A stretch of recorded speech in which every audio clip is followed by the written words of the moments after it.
whether on land or beneath the ocean floor.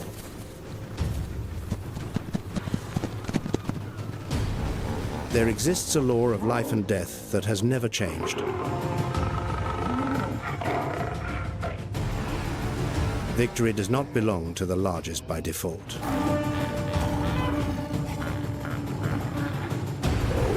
It belongs to those who know how to forge alliances.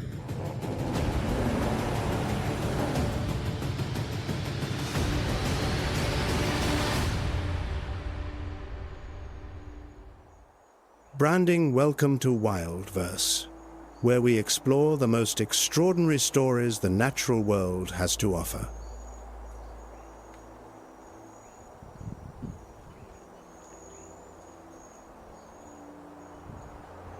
Beneath the African sun, where the heat smothers even the shade, a pride of lions lies motionless across a scorched golden grassland.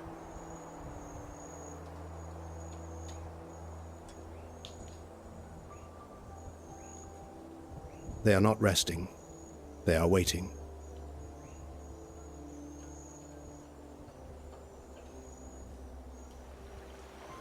About 1,000 feet away, beneath the murky surface of a lake, an adult hippopotamus weighing over 3,000 pounds soaks in the mud.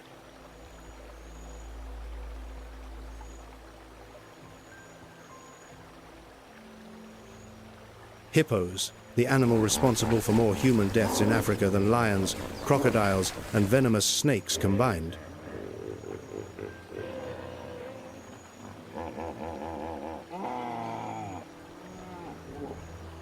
Their jaws gape open to 150 degrees, with a bite force approaching 2,000 pounds per square inch, enough to snap a wooden boat in half.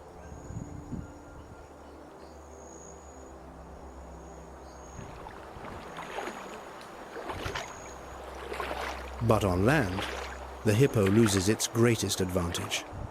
No water to conceal its massive frame, no current to propel its bulk.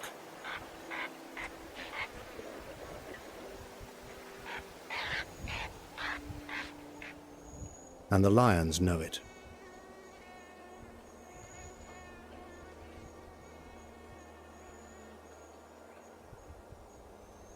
The lead lioness, the one researchers on the Okavango Delta call Malkia, meaning queen in Swahili, inches toward the water's edge.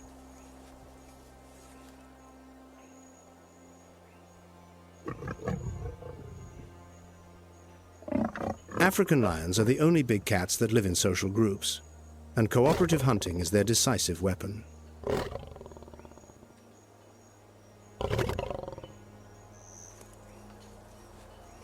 A mature pride can number up to 20 individuals, with 6 to 8 females serving as the primary hunters, coordinating through signals of eyes, ears, and body position.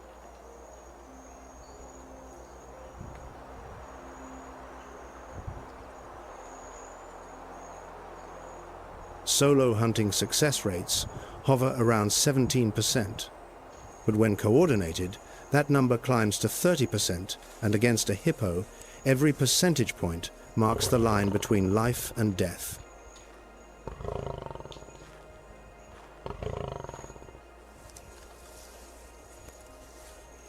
Malkia signals. 2 females flank left, 3 circle behind. Not a sound.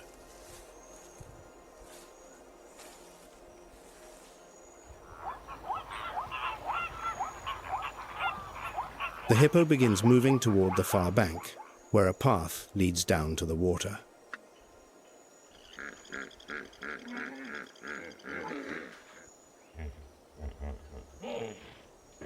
It senses the danger, but on land, its top speed reaches only about 19 miles per hour, while lions can burst to 31 miles per hour in short sprints.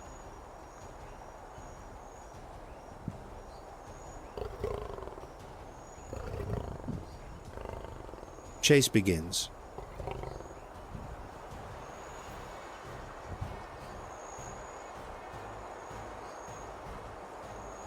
Nearly 2,000 pounds of lion muscle charges toward 3,000 pounds of thick hide and bone.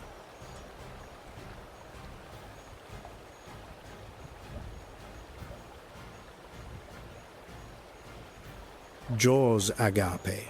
The hippo pivots, revealing canine teeth up to 20 inches long, each weighing nearly 7 pounds, honed razor sharp by the constant grinding of upper and lower teeth.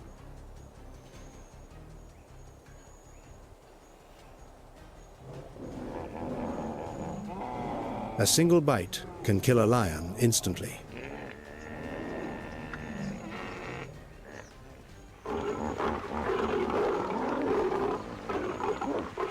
Malkia dodges sideways. 10 years of hunting on the savanna have taught her one rule: never confront a hippo head-on.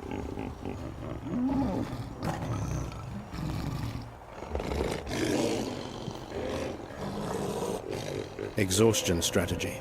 The pride rotates attacks from multiple angles, forcing the hippo to spin continuously, draining its energy until its hind legs begin to tremble.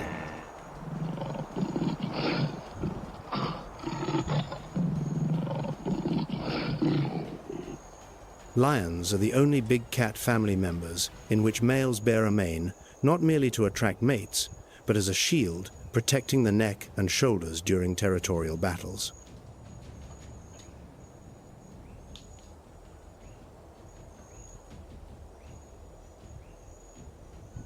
A fully grown male weighs up to 500 pounds, crowned with a dark mane, a marker of high testosterone and superior health.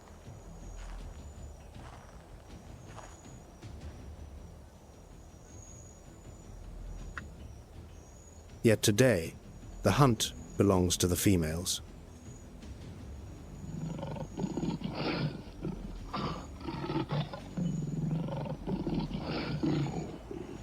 After 40 minutes of confrontation, the hippo is spent. 4 legs can no longer support that immense frame.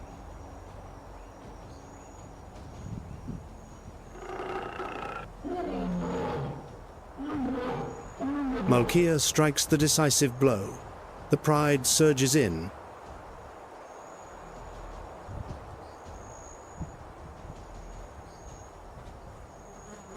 On the African savanna, no victory comes without blood, and no meal is earned without risking life itself.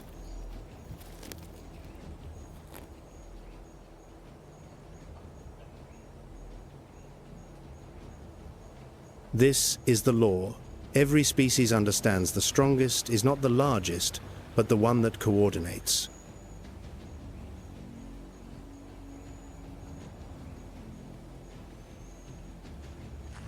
African lions once roamed across 3 continents. Today, only around 20,000 remain in the wild, a decline of more than 43% in just 2 decades.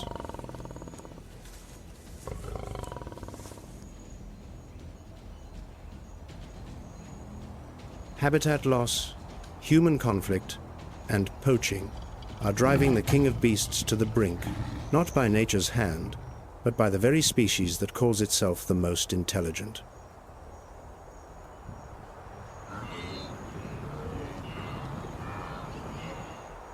The hippopotamus faces a similar peril.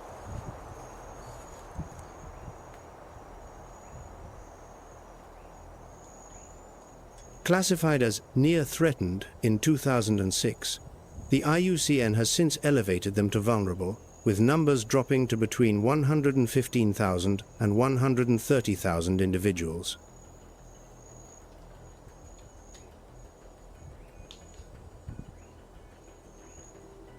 Yet this confrontation on the sun-scorched savanna is only one chapter in a far larger story.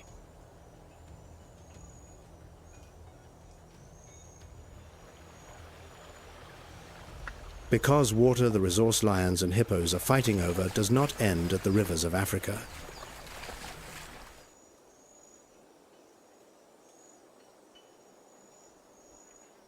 It flows to the sea, it merges with the ocean, and out there, where warm equatorial currents sweep across the Atlantic, another world awaits.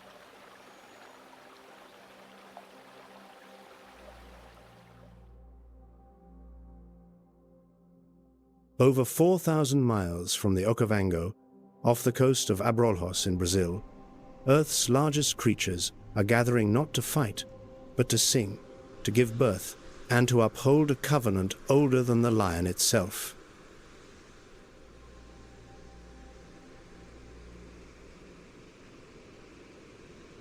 From the sun-scorched savanna to the deepest ocean, from land predators to hidden kingdoms beneath the waves, today's voyage will traverse every layer of life.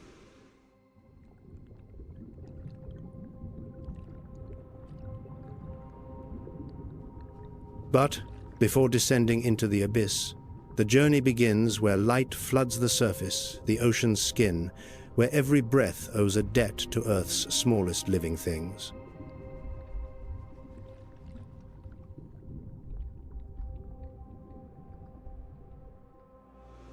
Phytoplankton, trillions upon trillions of organisms, smaller than a pinpoint, drifting across the ocean's surface, bathed in sunlight.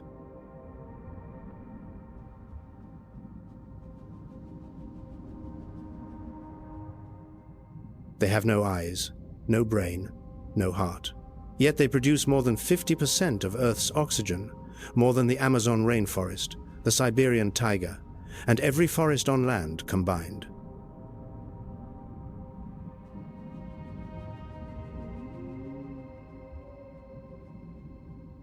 Every second breath belongs to the ocean.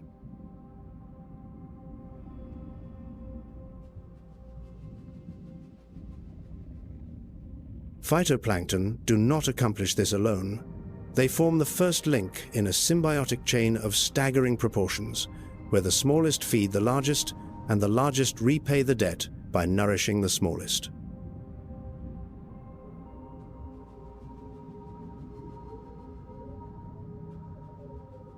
Scientists call it the whale pump.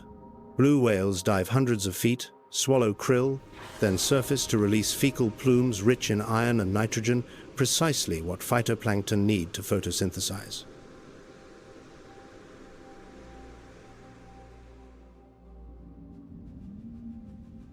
A flawless cycle. Neither can survive without the other.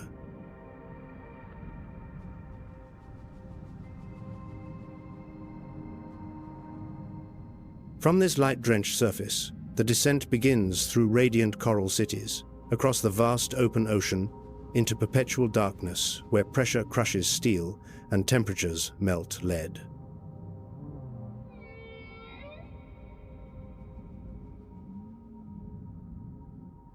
At every depth, countless species endure through pacts that science has only begun to decode.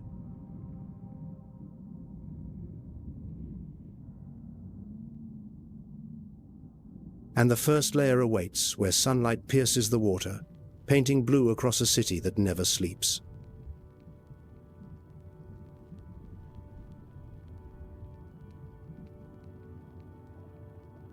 Coral reefs cover less than 1% of the ocean floor, yet 25% of all marine life calls them home.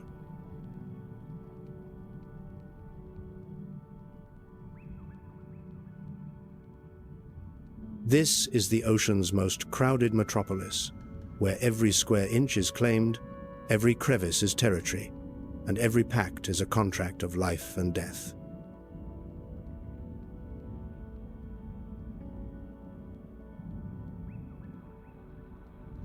At the heart of this city, among sea anemone tentacles swaying in the current, clownfish live lives that millions know by name, thanks to an animated film.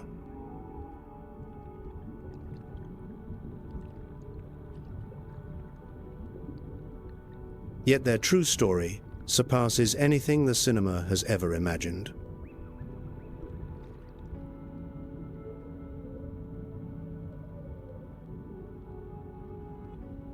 Clownfish are among the very few fish immune to anime venom thanks to a specialized mucus coating their entire body, rendering them invisible to their host's stinging cells.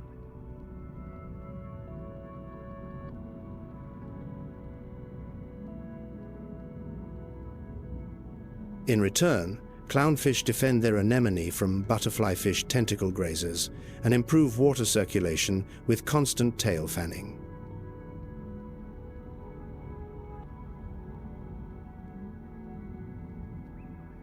A symbiosis in which neither side can survive without the other.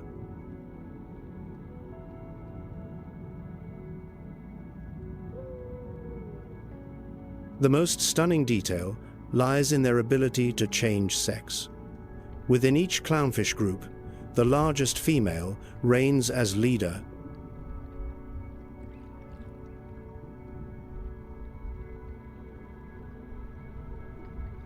Should she die, the dominant male transforms into a female within weeks, assuming command as though fate had written it into the genetic code.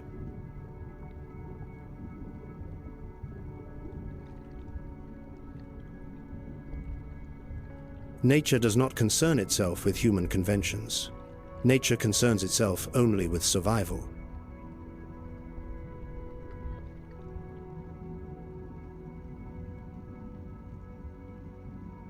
A few feet away, another scene unfolds so strange that without witnessing it firsthand, it would seem like fiction.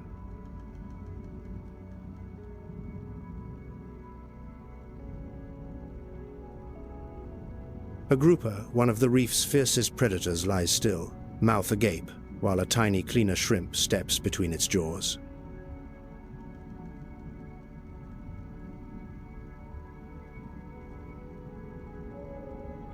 Cleaner shrimp operate what marine biologists call cleaning stations, underwater hospitals, where enemies line up and wait their turn.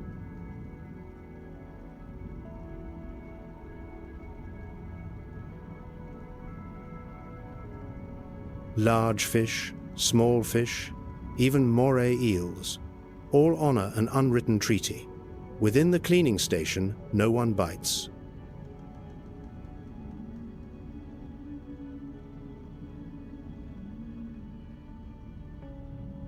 Parasites, dead skin, bacteria, the shrimp picks them all off. In exchange, it is protected by the very creatures capable of swallowing it whole in a heartbeat.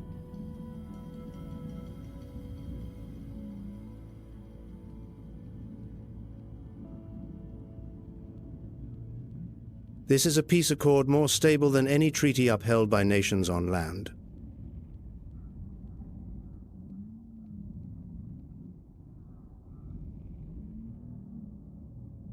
Not everyone in the Coral City waits patiently, however. Some hunt through cunning, and none do it more terrifyingly than the moray eel.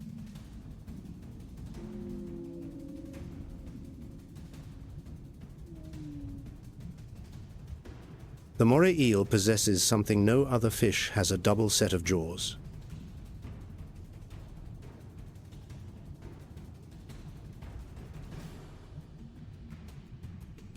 The outer set grips prey in the mouth. The second, the pharyngeal jaw, rockets from deep in the throat, dragging the victim inward.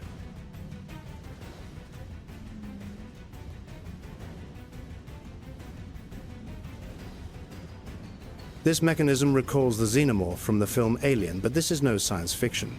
This is 400 million years of evolution.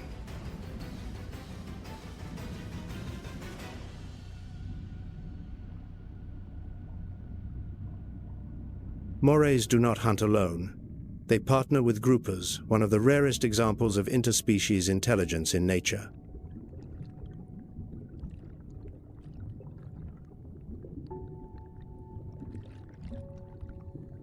The grouper shudders its entire body before the moray is signaled to hunt together.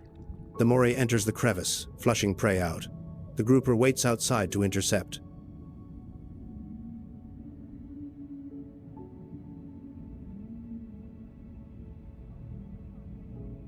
Two species, two tactics, one shared meal.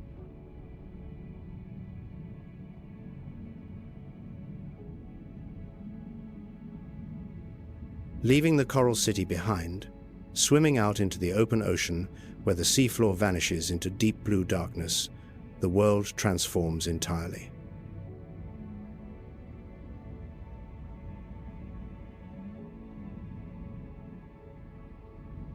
No crevices to shelter in, no coral to cling to, only water boundless, endless, and cold.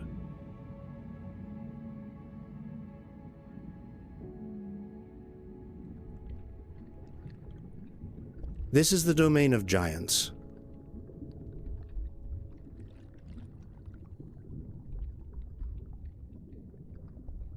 Blue whales, the largest creatures ever to exist on Earth, dwarfing every dinosaur, surpassing everything 4 billion years of evolution has produced.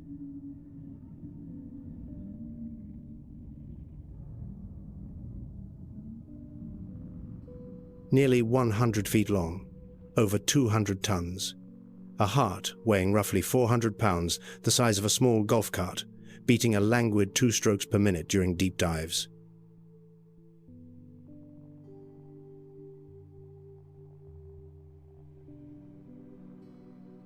Each heartbeat pumps approximately 58 gallons of blood through the aorta, wide enough for a child to swim through.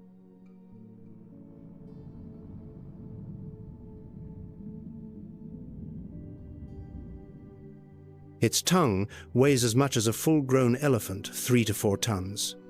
And when its mouth opens, 90 tons of seawater flood in with a single gulp.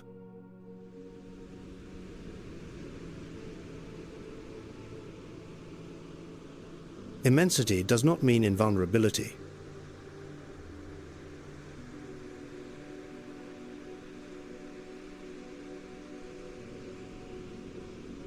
Only 10,000 to 25,000 blue whales remain across all the world's oceans. After centuries of hunting, the most massive creature on Earth has become one of its rarest.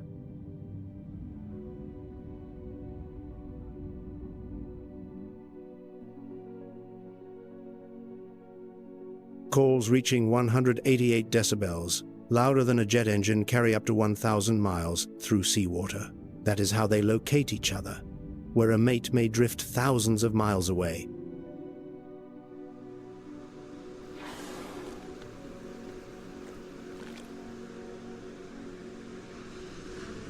A blue whale calf enters the world at 23 feet long, 2.5 tons, gaining 200 pounds daily on milk, 10 times richer in fat than cow's milk.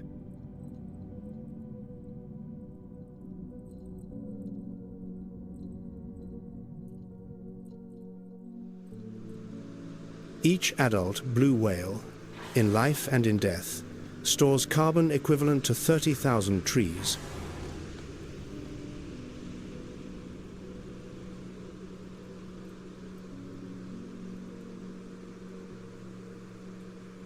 Not merely creatures living climate regulation systems.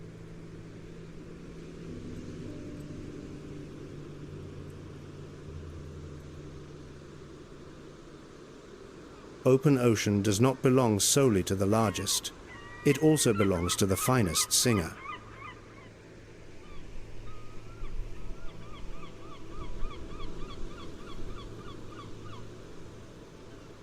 Humpback whales, 52 feet long, 36 tons, with pectoral fins stretching 16 feet, the longest of any mammal.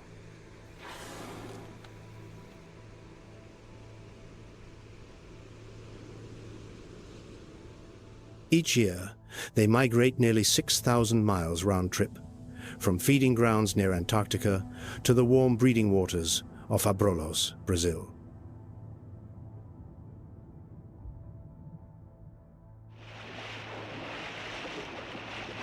And along that journey, they sing.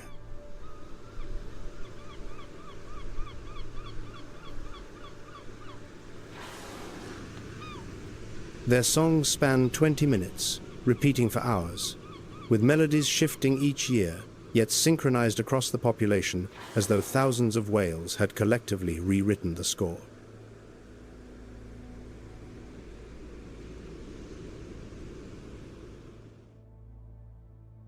Yet there is one individual that scientists call the 52 Hz whale, singing at 52 Hz, while its kind communicates between 15 and 25 Hz.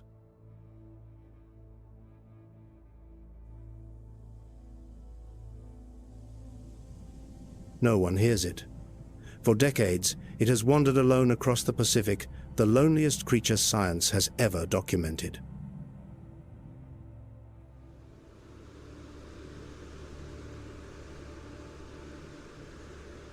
When hunting, humpback whales coordinate a technique no other species can replicate: bubble net feeding.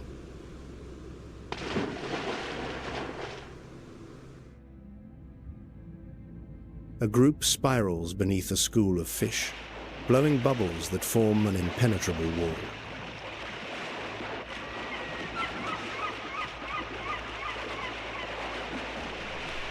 Fish trapped in the vortex have nowhere to flee as the whales surge from below, mouths agape.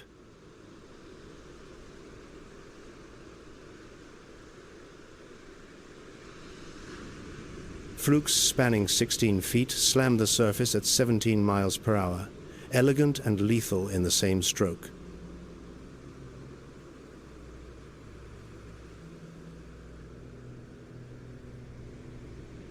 Still, even here, a hunter commands the caution of ocean kings, one that conquers not through size, but through intelligence.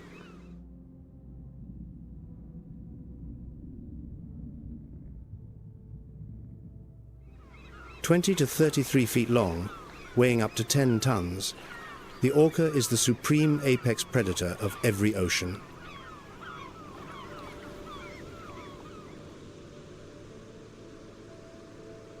They do not hunt alone. They hunt in pods, with tactics so sophisticated that marine biologists compare them to military strategy.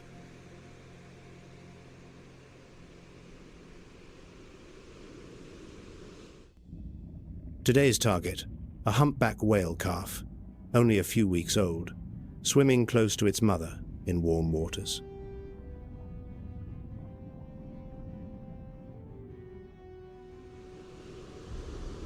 The orcas split into smaller units, 2 flanking the sides, 3 generating shock waves with their tails, 1 driving straight between mother and calf, forcing them apart.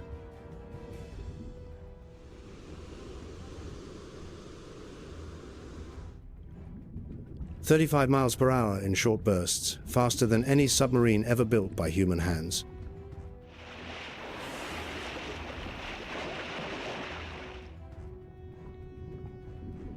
The humpback mother fights back.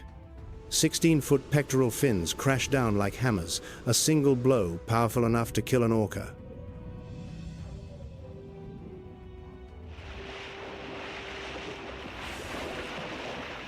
The standoff stretches for hours.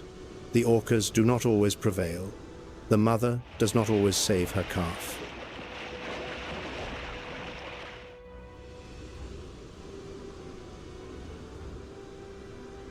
A precarious equilibrium between 2 forces, a law the ocean inscribed millions of years ago.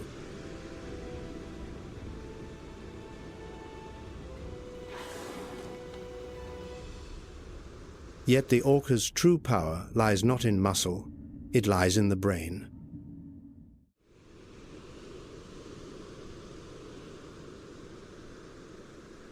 Orcas possess distinct dialects. Each pod speaks a different language, passed from mother to offspring across generations, much the way humans transmit culture.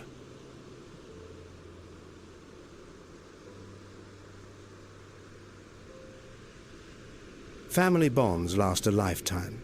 No orca ever leaves the pod. Grandmothers teach grandchildren to hunt.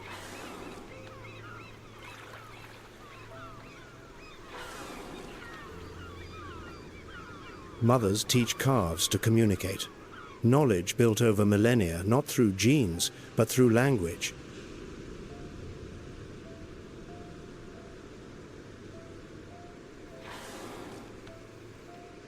For anyone who still considers them mere machines honed by evolution, consider this story.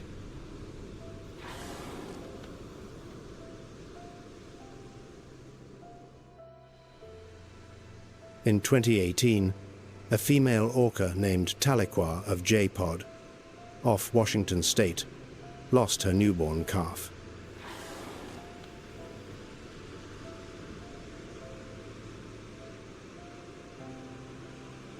Rather than abandon the body, Tahlequah pushed her dead calf across the surface for 17 days, covering roughly 1,000 miles.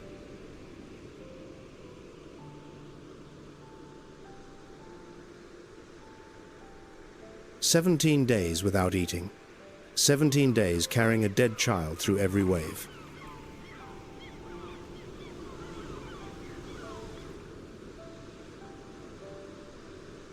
That is grief.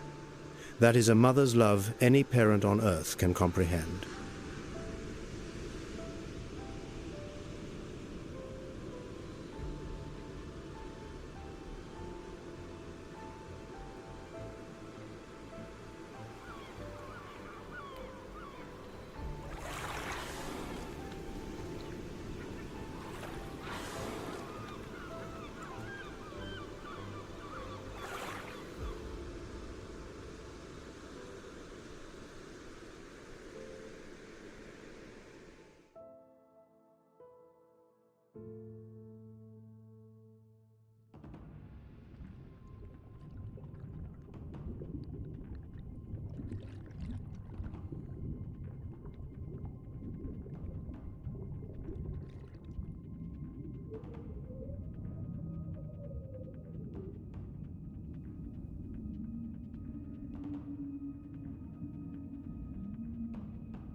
Welcome to WildVerse, where intelligence and muscle collide to determine who rules the grassland.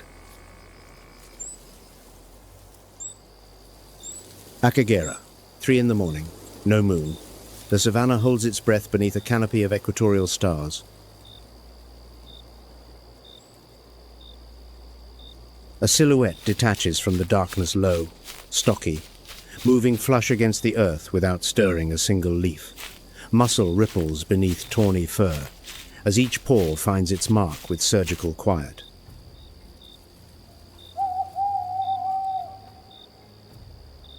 The lead lioness halts mid-stride, every sinew locking into position. Both forepaws pin the ground like anchors. Golden eyes, glowing faintly in the starlight, lock onto a herd of Cape buffalo sleeping 130 feet ahead.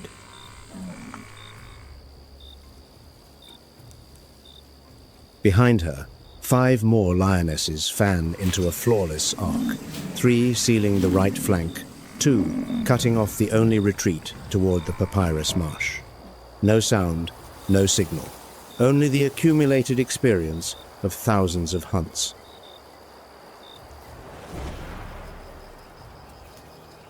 Seven lions from South Africa were released into Akagera, 2 males, 5 females. A historic reintroduction that ended more than a decade without an apex predator atop the food chain.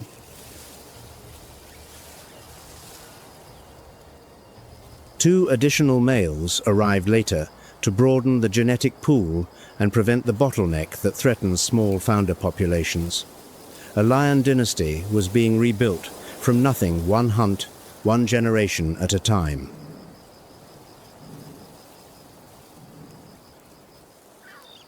Tonight, the lead lioness does not hunt out of hunger. She hunts to teach her daughter's young lionesses that have never brought down a full-grown Cape buffalo.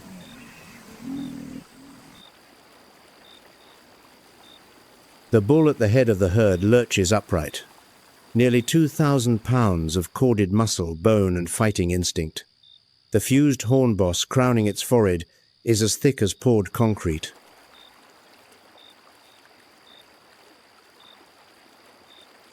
Three seconds. The savanna erupts. Dust spirals upward, blotting out the stars. Roars crash against one another.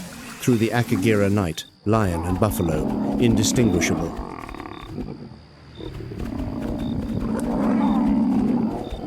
The youngest lioness sinks her teeth into a buffalo's neck for the first time. She trembles, but she does not let go.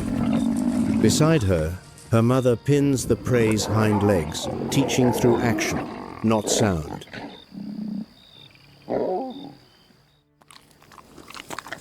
When dawn creeps across the savanna, the pride lies around the carcass.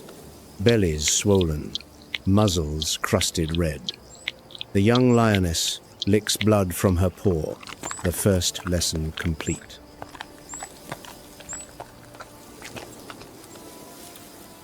Across the African savanna, a question as old as the grasslands themselves, millions of years in the asking, remains unanswered.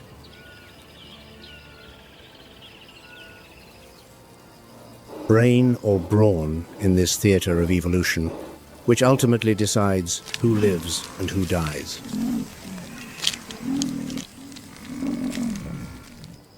Fangs, horns, jaws, sheer numbers, every species on this grassland wields a weapon honed by natural selection.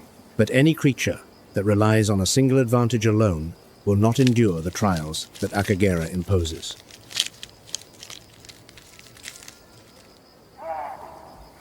From the political cunning of baboons to the cross-generational memory of elephants, each species on this grassland carries a strategy sharpened over millions of years of trial and elimination. A blueprint written not in ink, but in survival itself.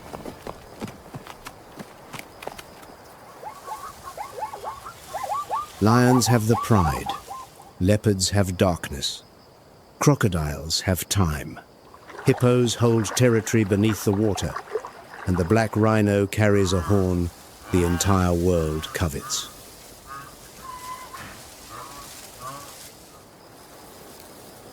Yet intelligence, for all its power, has its limits. In Akagera, there is a threshold beyond which even the most sophisticated neural architecture cannot provide protection.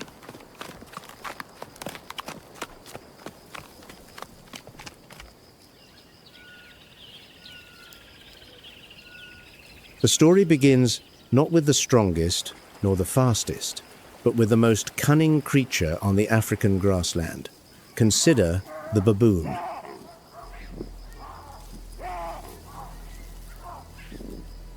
Among Africa's wildlife, few species possess a brain as complex, as calculating, and as devious as the Chacma baboon, the largest of all baboon species, and a primate that has elevated politics to an art of survival.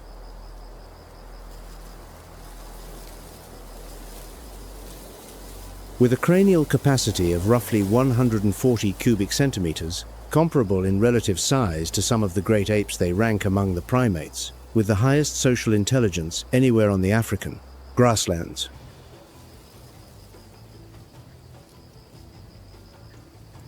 Scientists call this form of cognition Machiavellian intelligence, named after the Renaissance political theorist. Not a brain built for solving abstract equations, but one exquisitely calibrated for manipulation, coalition building, and strategic betrayal.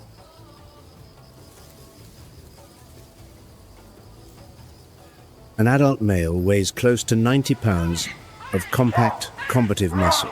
Canines stretching 2 inches long protrude from powerful jaws, sharper than the fangs of a leopard and capable of inflicting wounds that rival those of any predator.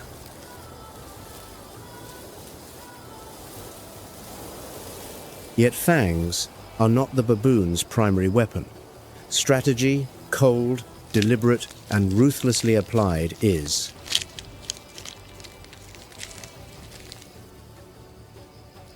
Within a baboon troop, power does not belong to the largest individual or the one with the longest fangs. It belongs to the one with the most allies, the one who has invested the most in social capital.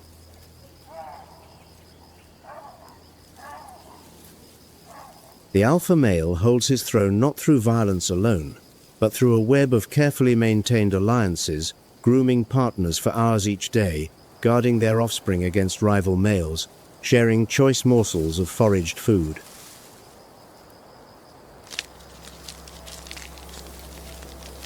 When the coalition fractures, the alpha fractures with it.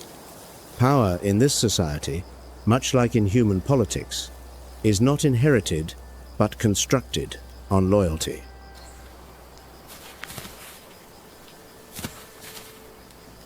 A deposed male does not merely lose mating rights.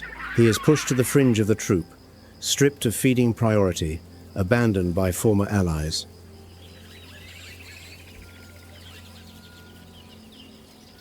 Sometimes the ousted leader dies not at the jaws of a leopard or a lion, but at the hands of the very allies who turned their backs.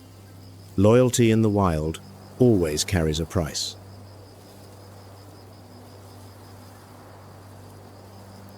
But the political intelligence of baboons extends far beyond internal power struggles. At Ruaha, Tanzania, field researchers documented a phenomenon that challenged conventional understanding of animal behavior, an interspecies pact forged between mortal enemies.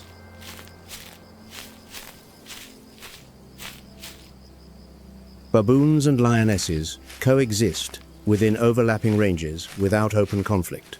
This is not peace in any conventional sense. This is a treaty cold, pragmatic, and mutually enforced.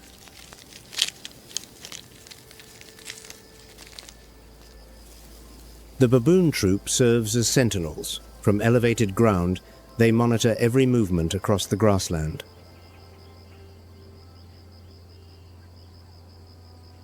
When a mutual threat appears, a leopard slipping into the territory, or an aggressive buffalo closing in the baboon's alarm, call sounds first.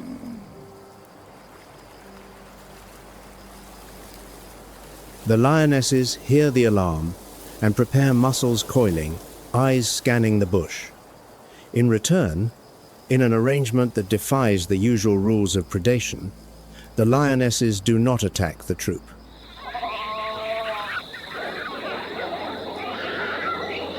A tacit accord, unspoken yet obeyed by both sides. A cost-benefit calculation so sophisticated that only a species possessing advanced social cognition could conceive and maintain it across generations.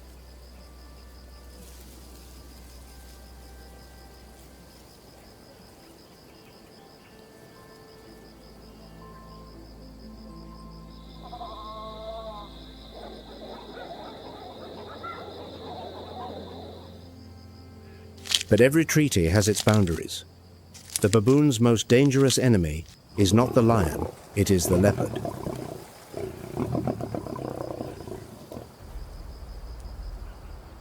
The leopard, weighing roughly 130 pounds of lean, explosive muscle.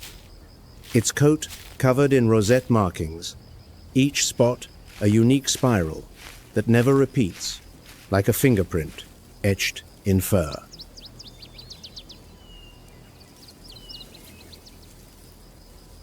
In Akagera, the leopard reigns as the most successful nocturnal predator in the reserve.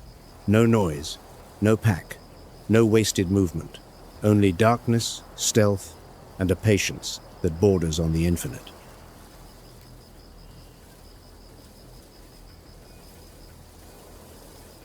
After nightfall, the leopard's eyes become weapons. The tapetum lucidum, a mirror-like membrane behind the retina, amplifies light 6 times more efficiently than the human eye.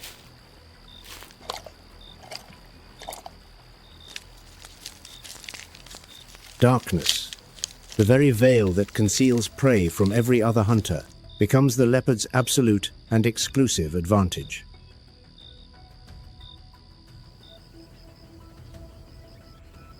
An adult leopard can haul a kill weighing twice its own body mass into a tree more than 30 feet above the ground.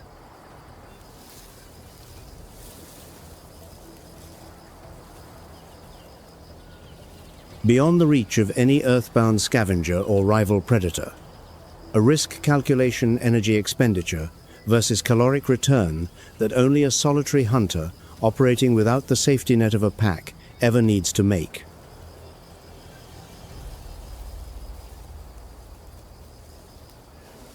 On the ground, a leopard must compete with lions and other kleptoparasites. Dragging the kill aloft, it keeps the meal for itself.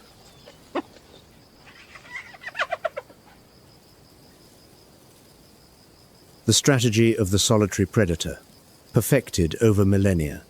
No pack to share the spoils, no allies to call upon, only dense muscle, infinite patience, and eyes that pierce the darkest African night.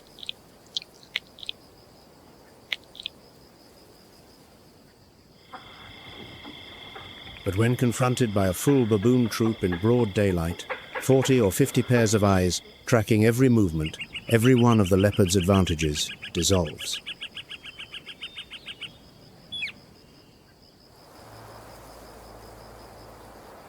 Baboons respond with a tactic known as mobbing. 20, 30, sometimes 50 individuals encircle the predator.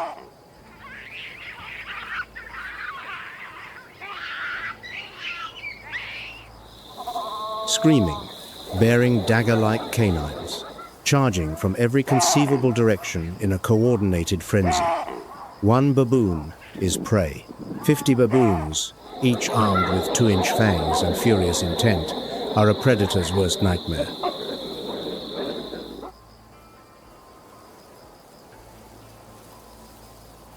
The leopard's success rate when attacking an adult baboon in daylight, inside the troop, is virtually zero.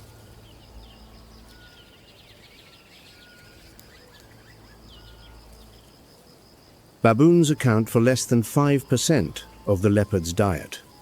That statistic tells the entire story.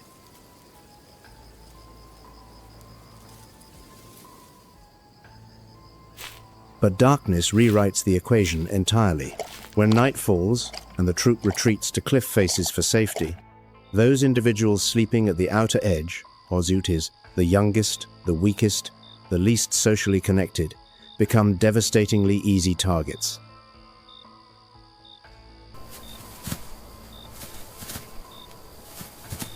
No alarm sounds, no mobbing rally forms, no alliance forged in daylight can rescue the one caught in deep, vulnerable sleep at the cliff's outer edge.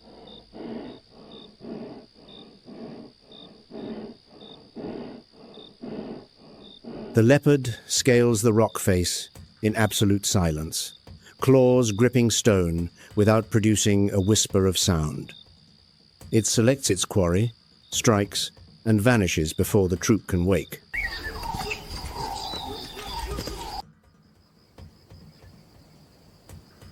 Machiavellian intelligence, the baboon's greatest evolutionary asset, saves it by day.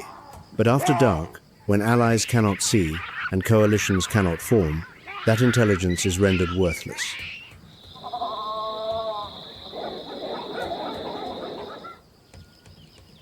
And if the leopard is the enemy the baboon can see, there is another threat, one entirely invisible.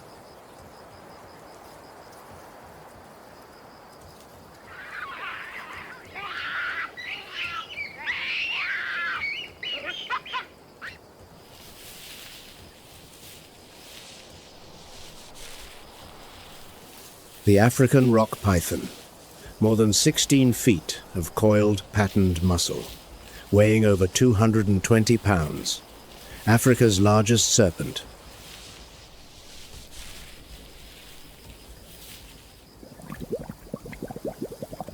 A masterpiece of natural selection, tens of millions of years of evolution, distilled into a single instrument, engineered for one purpose alone, constriction.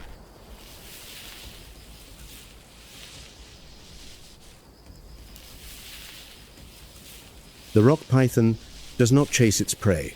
It waits, for hours, for days, for weeks if necessary. Lying motionless beneath a blanket of decaying leaves, its heat-sensing labial pits scanning the surroundings until the quarry steps within reach.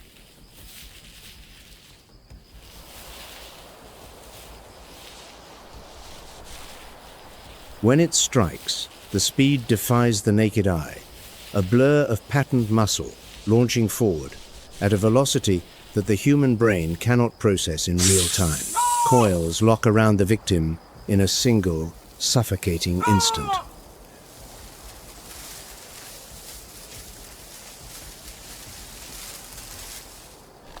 With each exhaled breath, the python tightens its grip a fraction more. Researchers have demonstrated that death arrives not from suffocation, but from cardiac arrest.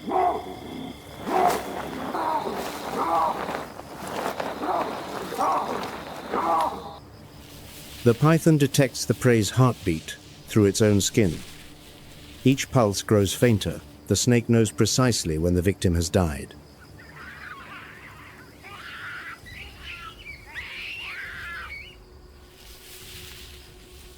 Only when the heart ceases entirely does the coil relax. Tens of millions of years of evolution have produced a flawless cardiac monitor, a biological pressure sensor wrapped in scales.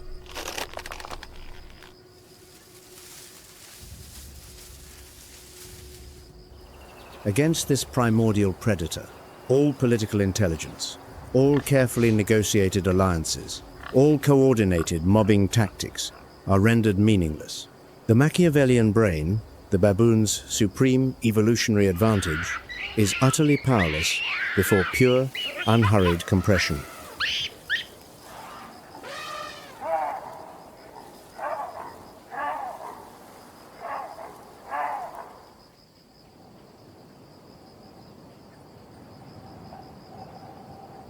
But in Akagera, brute force does not always prevail. Leave the baboon troop and its Machiavellian politics behind, and step into terrain where the rules are written in bone and horn, and every footfall could be the last.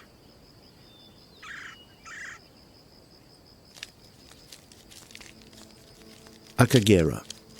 Over 430 square miles of rolling grassland, sun-bleached open woodland, and papyrus-choked wetland, Central Africa's largest protected wetland ecosystem.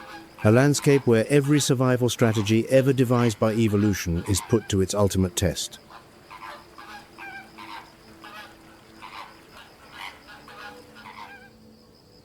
"18 eastern black rhinos were translocated from South Africa in a landmark conservation operation. The species once native to these hills had been absent from Rwanda for more than a decade, hunted to local extinction.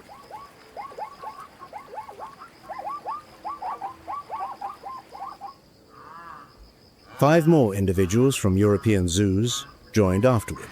Each one carries on its shoulders the weight of an entire critically endangered species on the IUCN Red List. In Akagera, they were given a second chance.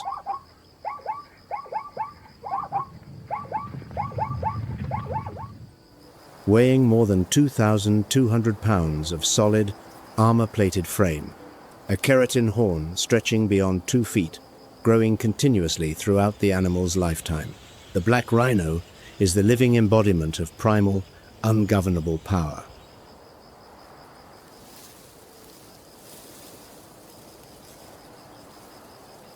The kind of power that needs no strategy, no coalition, no cunning, just mass and fury channeled through a single devastating point.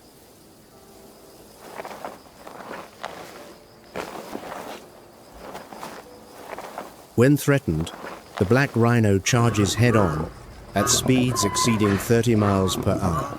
No calculation, no hesitation, only a 2-foot horn and 2,000 pounds of momentum.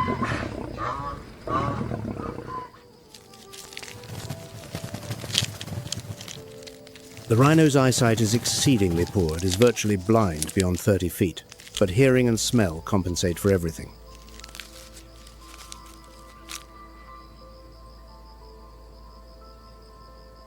Ears rotate independently, like satellite dishes, scanning every direction. The rhino's olfactory system detects an intruder from more than half a mile away, even against the wind.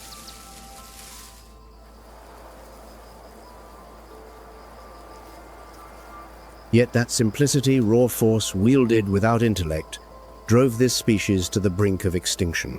The keratin horn became the most coveted commodity on the black market, and no survival strategy could outrun a bullet.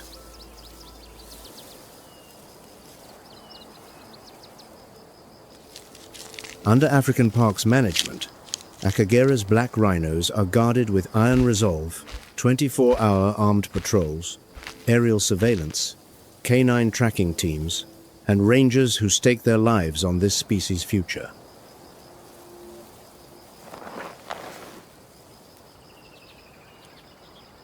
Their comeback is proof of a deeper truth.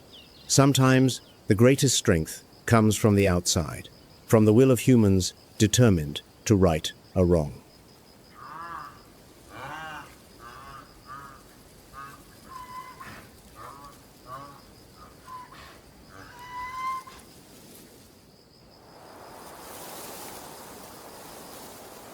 But not every confrontation here demands horns or fangs. One species fights with the simplest weapon of all height.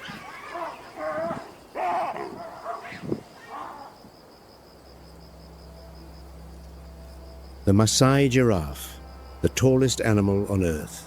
An adult male rises to nearly 20 feet, its heart pumping blood upward at a pressure twice that of any other mammal.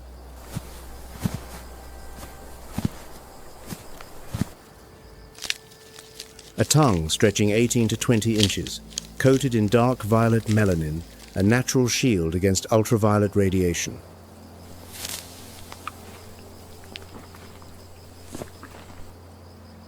Every day, the giraffe extends that prehensile tongue through forests of razor-sharp acacia, thorns, spines capable of puncturing a leather boot, curling individual leaves with a dexterity that few species on the continent can rival.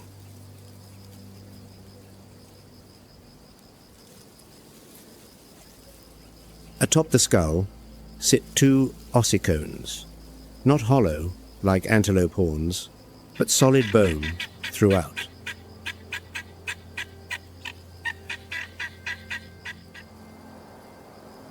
In older males, calcium deposits thicken the bone over time, adding layer upon layer of density. The ossicone transforms from a blunt stub into a lethal close combat weapon.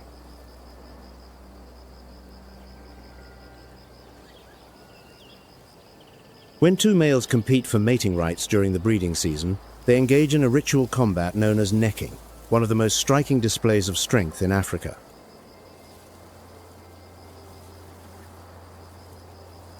Necks exceeding 6 feet sway like organic suspension bridges, then slam into each other with bone-jarring force.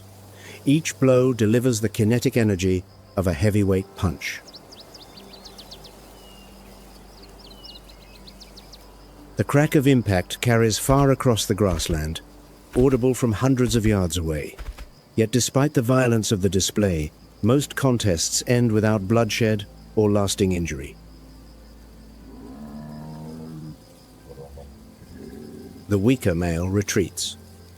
The stronger earns mating rights. Ritual governs these encounters, though a precisely placed strike to the cervical vertebrae can render an opponent unconscious.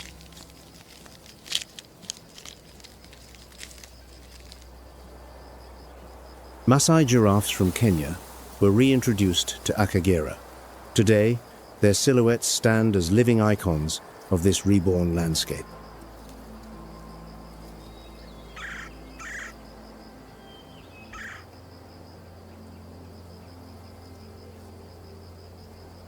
But Akagera is not shaped solely by the giants that tear open the sky.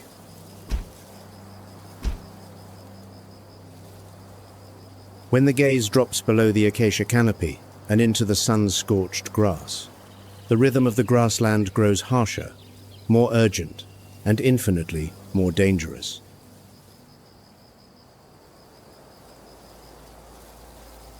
At ground level, violence is no longer a display of dominance or ceremony. This arena demands armored warriors carrying weapons that can truly kill.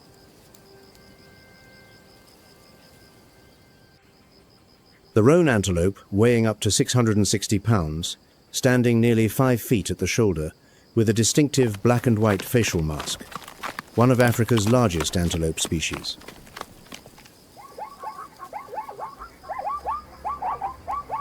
Akagera stands as one of their last critical strongholds on the entire African continent, a refuge where this declining species still thrives in viable numbers.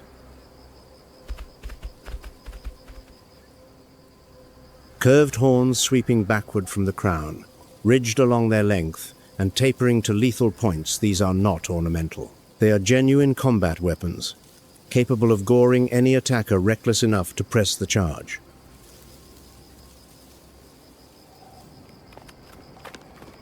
A single thrust from a roan antelope can puncture a lion's abdomen. Few predators dare a head-on confrontation. But the most notable trait of the roan antelope is not individual strength or the sharpness of its horns. It is how they organize when danger arrives.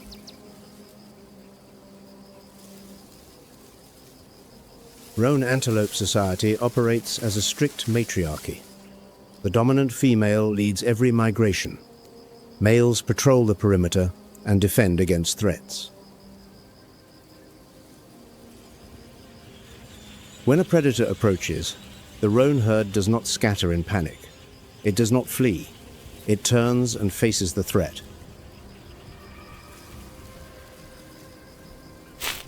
They form a phalanx, adults facing outward, each pair of curved horns aimed at the enemy. Calves are pushed into the center of the protective ring.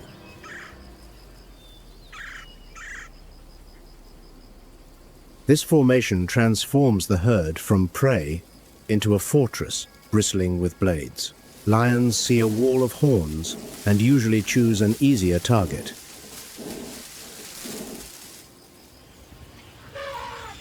Organizational intelligence.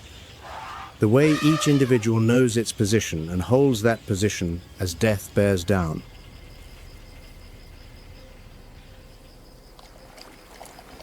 Which strategy do you believe is most effective individual strength or collective formation? Share your thoughts with WildVerse in the comments below.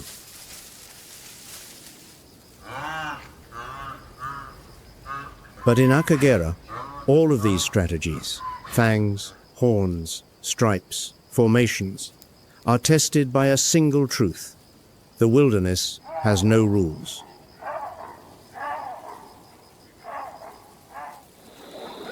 The strongest can fall to the most patient.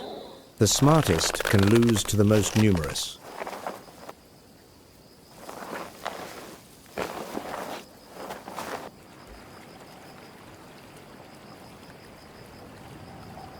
Ahead, where the golden grassland meets the papyrus-choked marshland, the fiercest and most brutal confrontations in all of Akagera lie in wait.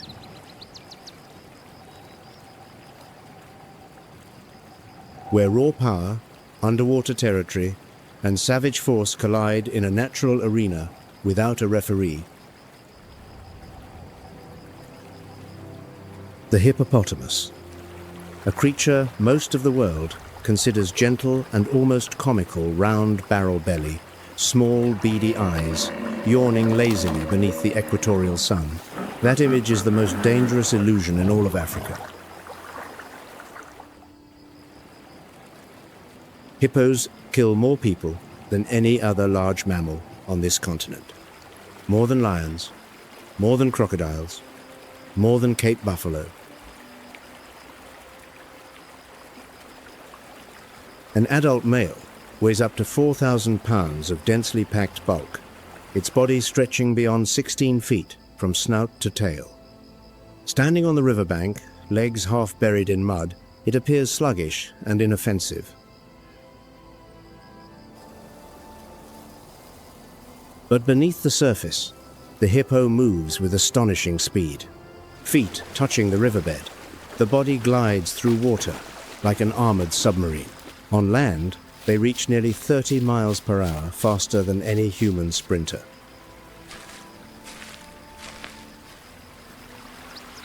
At Lake Ihema, the beating heart of Akagera's wetlands hippo density, ranks among the highest in East Africa. Herds of more than 50 jostle on the water's surface, each occupying a position won through blood. The hippo's bite force reaches nearly 2,000 psi, 3 times that of a lion. Jaws gape to almost 150 degrees, the widest opening of any living mammal.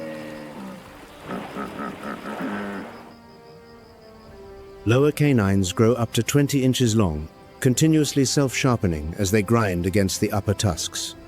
Not for eating hippos graze on grass. The canines exist for a single purpose: to kill.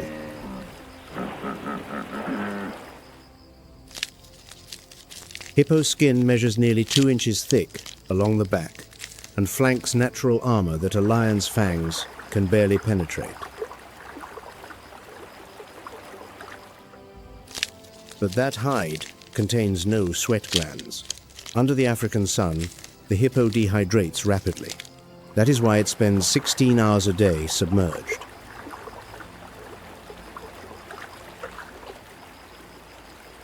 The skin secretes a viscous red fluid once called blood sweat. In reality, it is a blend of hipposudoric and norhipposudoric acid, a natural barrier against ultraviolet radiation and bacteria.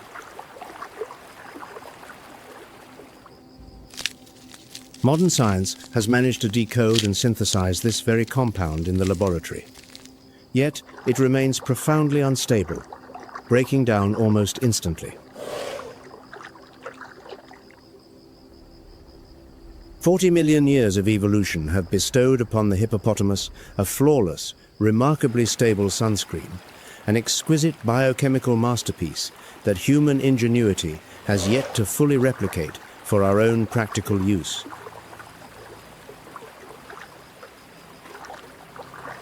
Beneath the surface of Lake Ihema, bull hippos establish territories with merciless aggression. Every stretch of river, every deep pool has an owner. Trespassers are attacked immediately, Two bulls charge each other, jaws flung wide, tusks clashing with enough force to split a wooden boat in half. Territorial battles can last for hours. Blood stains the water red. The loser carries scars for life if it survives at all.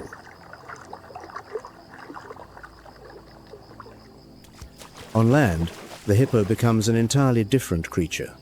Each night, they leave the water to graze, consuming roughly 80 pounds of grass before dawn. They follow fixed routes, hippo trails, worn deep into the riverbank across generations. These ancient paths become natural water channels, reshaping the topography of the wetland. Hippo dung, thousands of pounds deposited on the lake floor every day, is the primary nutrient source for the entire aquatic ecosystem. Fish, algae, microorganisms all depend on this cycle. Scientists call the hippo an ecosystem engineer, a species that does not merely inhabit its environment, but rebuilds it in ways no other creature can replicate. Female hippos give birth underwater, a newborn weighing roughly 100 pounds, and it must swim to the surface to draw its very first breath. A hippo mother defends her calf with ferocity beyond all measure. Crocodiles, lions, even fellow bull hippos, anything approaching the calf faces jaws flung wide open. But intelligence is not the hippo's forte. They do not forge coalitions like baboons. They do not coordinate hunts like lions. They do not communicate with the subtlety of elephants. The hippo fights with the simplest tools available: raw strength, territory, and aggression that accepts no negotiation.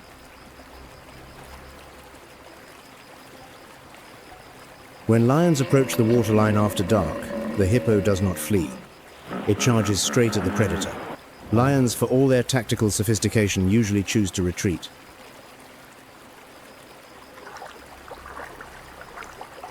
In Akagera, the hippo stands as proof of a blunt reality. Sometimes, intelligence cannot defeat pure force. Sometimes, the biggest, the most aggressive, simply wins. With more than 200 individuals already ranging beyond the park's borders, Akagera's hippo population is booming proof that brute force remains a strategy endorsed by time itself.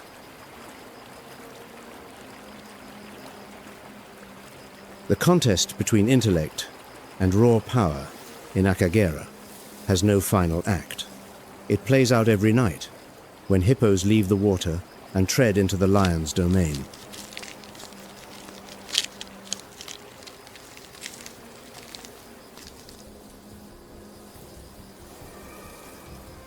And in the midst of that nightly contest between cunning and power, a third species stands unflinching, unmoved by both lion and hippo.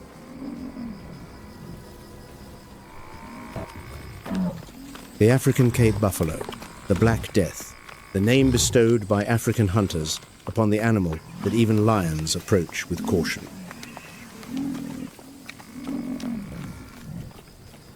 An adult bull weighs close to 2,000 pounds, standing more than 5.5 feet at the shoulder, its gaze carrying the flat hostility of an animal that has survived everything.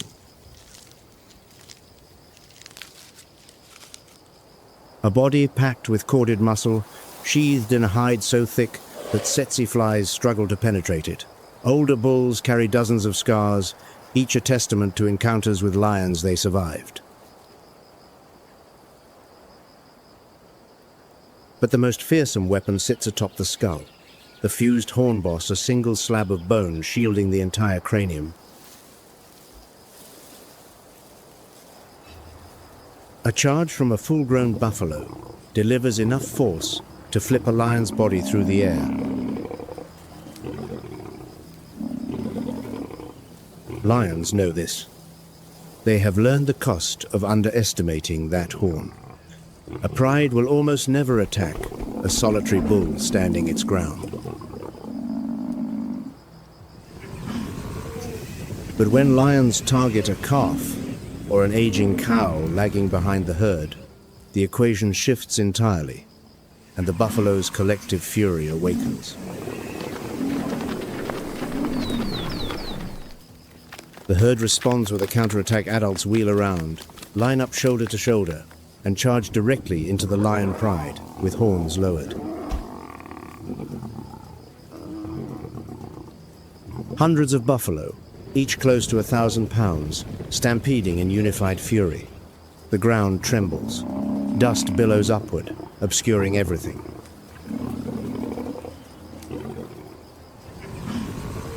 Lionesses are forced to release their kill and run. In a war of numbers, the heavier side always prevails. Cape buffalo routinely return to rescue herd members already seized by lions, the only species in Africa that does this systematically. Not out of sentiment, but because the herd needs every individual to sustain its defensive strength. The individual power of a Cape buffalo is formidable, but the collective power of the herd is nearly invincible.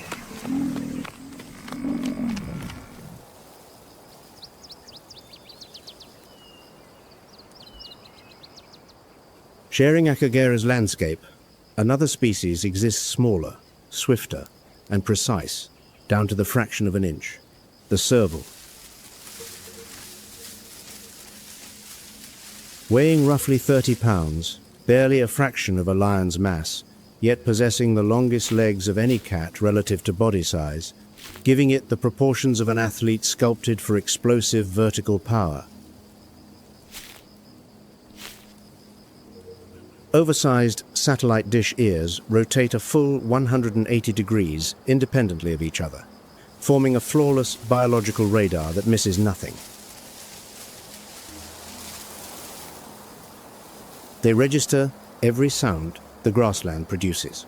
The scratch of a mole rat shifting through underground tunnels, the muffled flutter of a quail beating its wings through waist-high grass, even the faint rasp of an insect's legs crossing bare soil.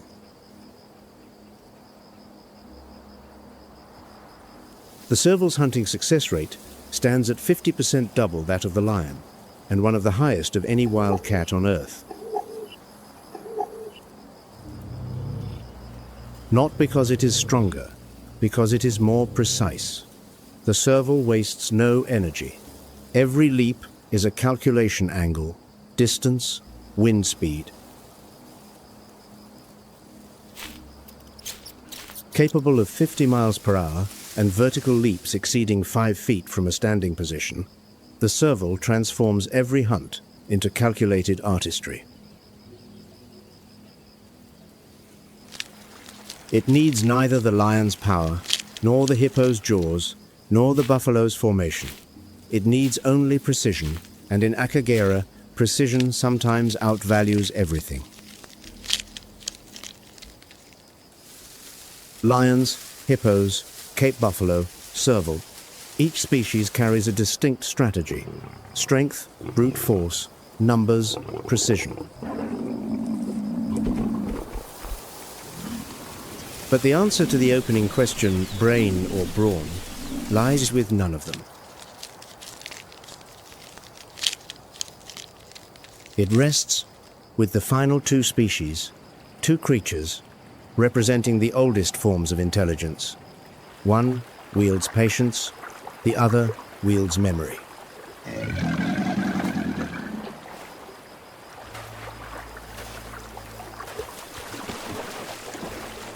Consider the patient one first, the creature that has outlasted every other predator on this list, the Nile crocodile. A reptile that has persisted, virtually unchanged in form, for more than 200 million years, surviving all 5 mass extinction events that reshaped life on Earth. including the asteroid impact that erased the dinosaurs 66 million years ago. While millions of species vanished, the crocodile endured, unchanged, no need for change. The design was perfected from the start.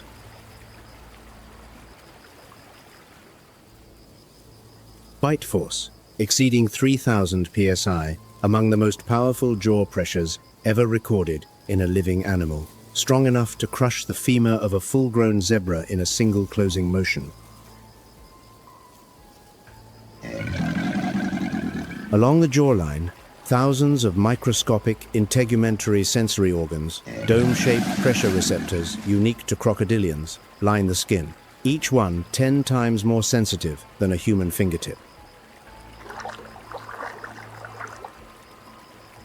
The crocodile detects the faintest ripple on the water.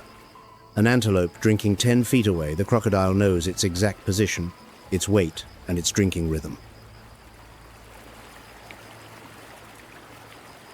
And it waits, not for minutes, not for hours. The Nile crocodile can fast for months on end. Heart rate drops to just a few beats per minute. Metabolism falls to a bare minimum. The body shifts into an energy conservation mode that no mammal can emulate. Patience, not as a virtue, but as a survival strategy deployed on a scale where time itself becomes a weapon no warm-blooded creature can wield. When prey steps within range, the strike unfolds in a fraction of a second. Jaws snap shut. Then comes the death roll, the armored body spinning on its axis to wrench the victim apart. But the very jaws that deal death with such mechanical precision are also, paradoxically, the gentlest instruments in the wild. A female crocodile incubates her eggs for 80 to 90 days, fasting, guarding the nest without leaving it for a single second. 3 months without food. Her body loses up to 30% of its mass, but her amber eyes never leave the mound of earth that holds her future. When the eggs hatch, the mother uses her own jaws capable of 3,000 psi, to gently lift each hatchling and carry it to the water. Bite force applied. 0. Not a single pound of pressure. Jaw control at a level of finesse that science has yet to fully explain or replicate. The most savage power and the most absolute tenderness, two extremes that seem irreconcilable yet coexist within the body of a single creature.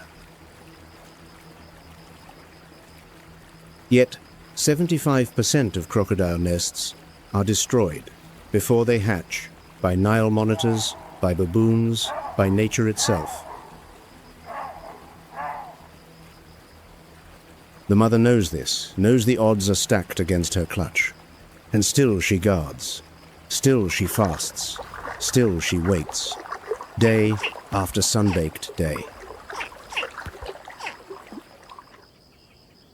Patience, not blind instinct, but a decision to invest every reserve of energy in the next generation, despite knowing that most will not survive. Is that intelligence? Or is it something deeper still? Something 200 million years of evolution have carved into bone?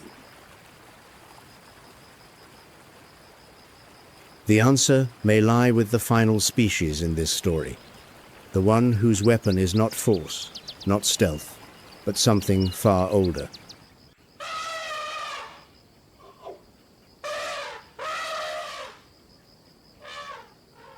The African elephant, the largest land animal on Earth, and perhaps the species with the most extraordinary memory.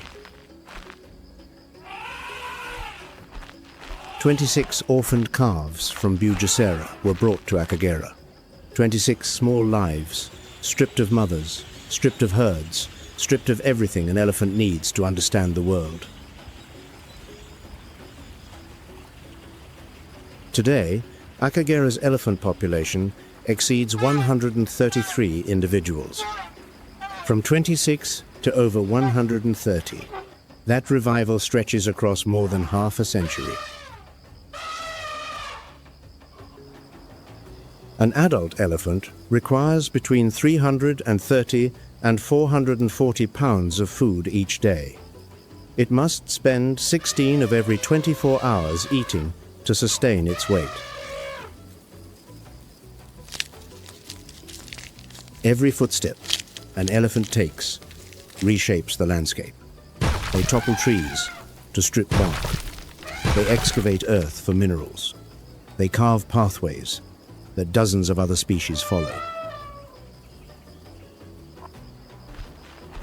But what makes the elephant truly exceptional is not its size or its appetite. It is the brain, and what that brain remembers. The temporal lobe of the elephant, the brain region responsible for memory, is larger than that of any other land animal.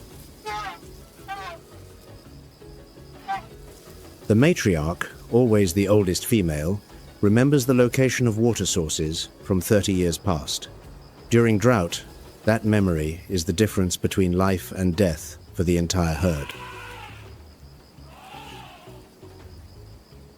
Elephants communicate through infrasound frequencies below the human hearing threshold, transmitted through the ground over distances exceeding 6 miles. Fat pads in their feet detect these seismic vibrations. Elephants listen with their feet. A matriarchal society. Knowledge passed from mother to daughter. Each generation adds another layer of memory to the herd's survival map.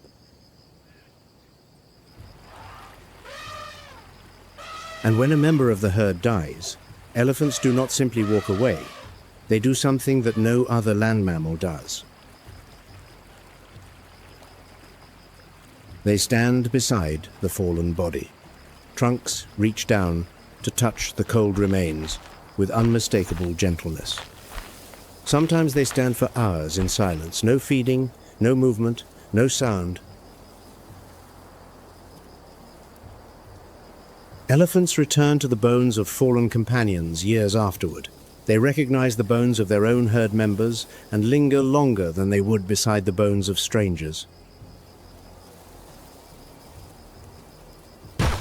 Emotional intelligence, not abstract language, not political strategy, but the capacity to remember and the capacity to grieve.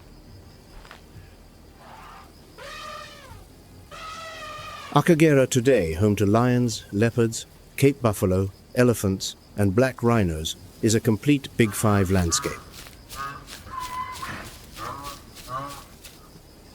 This revival ranks among the most remarkable conservation achievements anywhere on the African continent. The transformation of a park, once ravaged by unchecked poaching and civil conflict, into a thriving, self-sustaining ecosystem.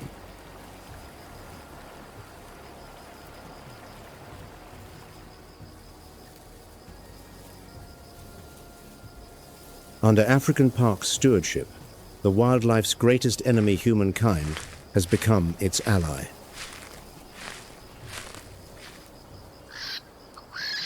The white-backed vulture, a critically endangered species teetering on the edge of continental extinction, is finding sanctuary within Akagera's protected borders.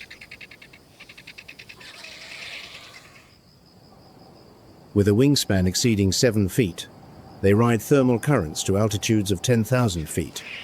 From that height, their acute eyes detect a carcass 4 miles away.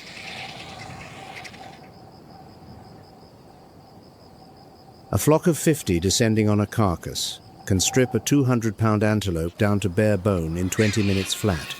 No cleanup crew in the natural world operates with greater speed or efficiency.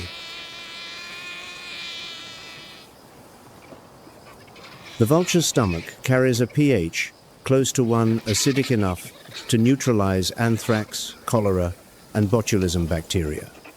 They cleanse the dead, preventing disease from spreading. Lose the vulture, and the ecosystem loses its immune system, the invisible sanitation network that has kept African grasslands free of epidemic disease for millennia. Akagera understands this truth intimately. Across this vast African landscape, after all the blood and silence, the opening question has finally found its answer. Brain or brawn in the great arena of Akagera, which ultimately decides who lives and who dies.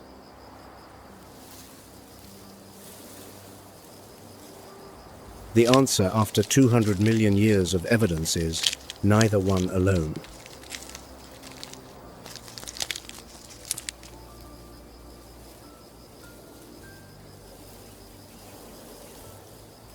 Baboons survive through cunning, lions through the pride, hippos through brute force, Cape buffalo through numbers, roan antelope through formation, the serval through precision, leopards through the dark.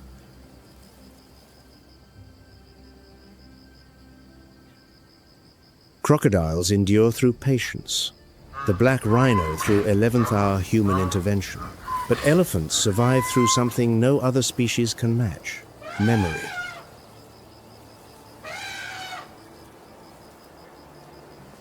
In Akagera, the ultimate survivor is not the strongest, not the fastest, not the smartest, and not the most aggressive.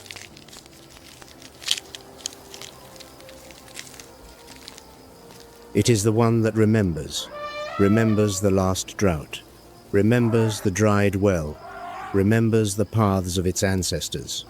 The one that remembers the past is the one that lives into the future.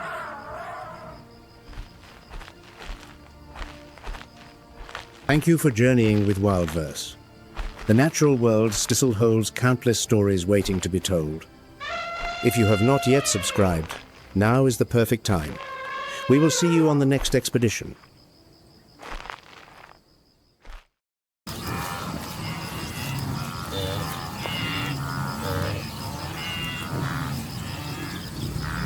The lion, sovereign of the savanna.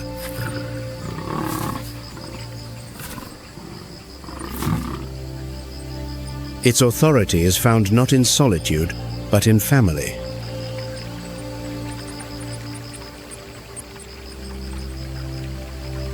Its power is forged in cooperation.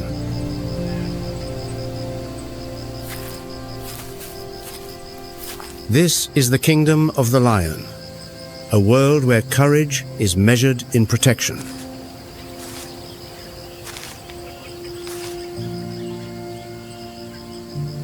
A pride is not merely a collection, but a structured society, bound by unwritten laws.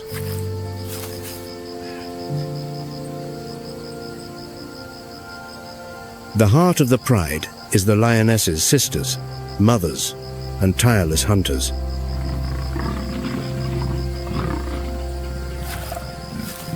Together, they weave a network of cooperation, a living tapestry of kinship and instinct.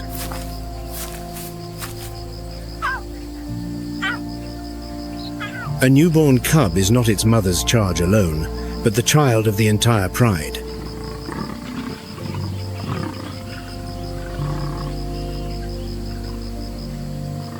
For the young, life begins as a game, honing the skills they will one day need.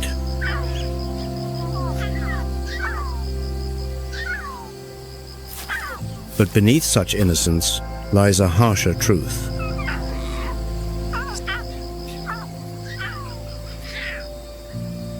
Every dawn is a wager, and a constant hunger drives the hunt. The savanna is both generous and cruel. It offers life in abundance, yet it exacts a heavy price for every meal.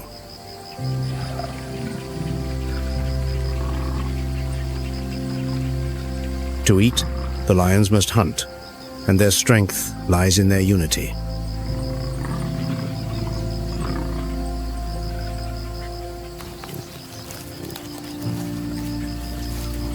Every footstep is calculated, every movement a whisper of silent communication.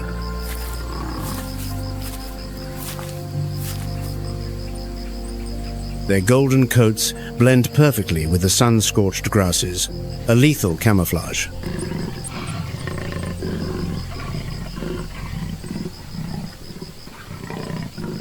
Hunting as a pride, they employ sophisticated tactics. Some lionesses drive the prey toward an ambush, where others lie in wait to strike.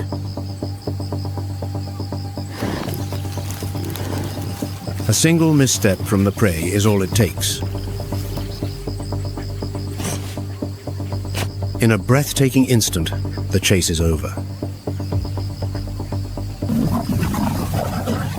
Tonight, the pride will feast.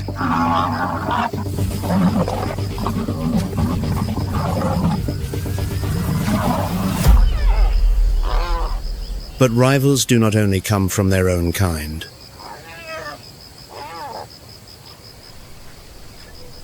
In the shadows, the hyenas watch.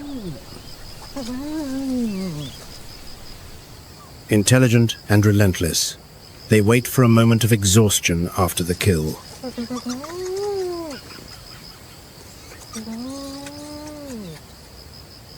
Born survivors, spotted hyenas possess a muscular frame adapted for endurance and power.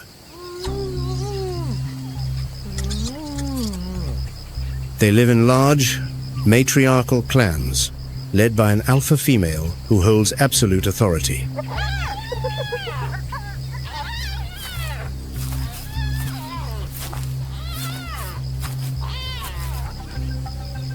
Contrary to myth, hyenas are not just scavengers. They are intelligent, strategic hunters.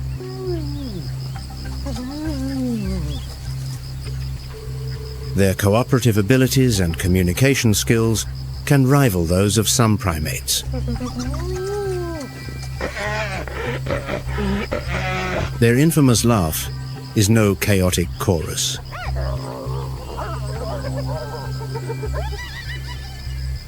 It is a complex language of identity and position, a way to summon the clan or declare status.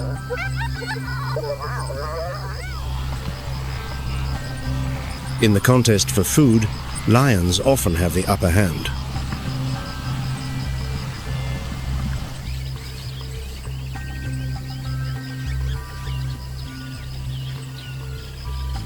Studies show that around 60% of conflicts involve lions stealing kills from hyenas.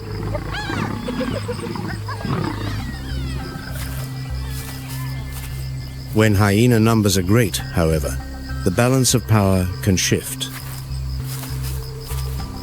A clan of 15 to 20 hyenas can overwhelm even a formidable pride of lions. This fierce competition is integral to maintaining the ecosystem's equilibrium.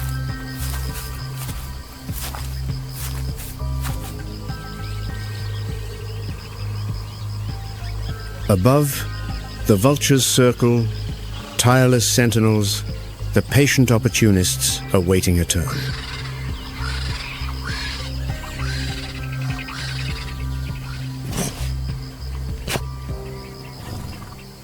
But perhaps the most dangerous adversary is no scavenger.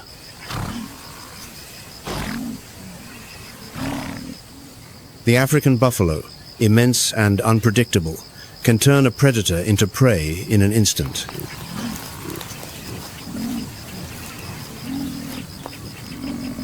For the lions, they are both a great prize and a grave peril.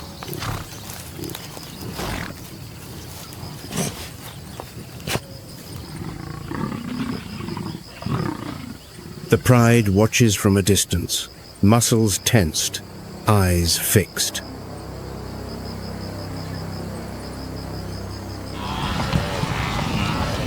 The battle is a maelstrom of dust and fury, where every second counts.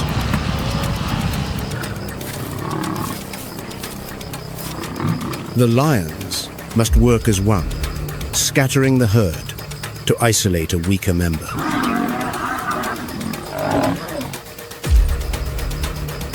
But unlike the lion, who rules by the strength of the pride, or the hyena, who survives through tenacity, another predator has but one ace: speed.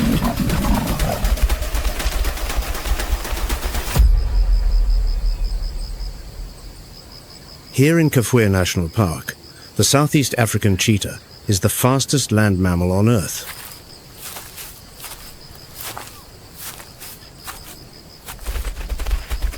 Capable of speeds exceeding 60 miles per hour, its body is a masterpiece of engineering. Unlike most cats, the cheetah is diurnal.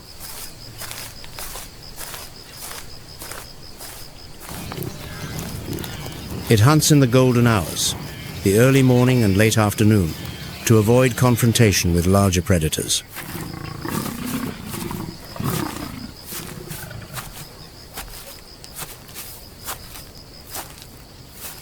In one spectacular burst, it launches into the chase, reaching its top. Its spine is not bone, but a living bow, propelling it across the savanna, not by running, but by flying low over the ground. And yet, the cheetah's success rate is only 50%. The exertion of such an explosive movement pushes its body to its thermal limits. It cannot eat immediately, but needs 5 to 10 minutes to cool down a window of extreme vulnerability.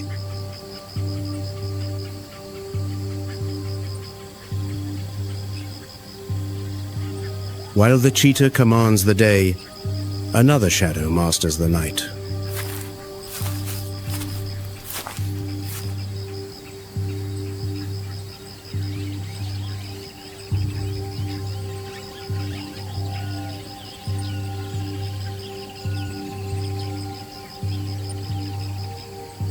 Beneath the sparse canopy of the Miombo woodland, the leopard is a master of concealment.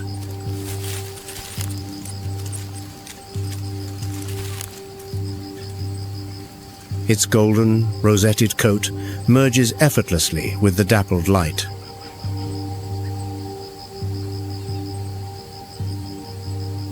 Solitary and largely nocturnal, the leopard relies on the art of the ambush.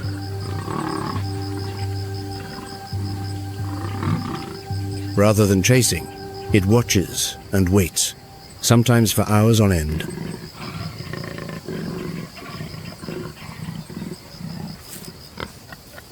When the distance closes, in an explosion of muscle and power, the cat lunges. But a successful hunt is only the beginning.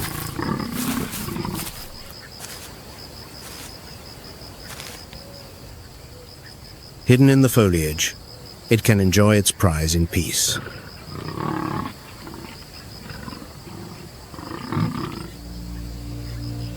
The dry season arrives, and a changing climate is reshaping everything.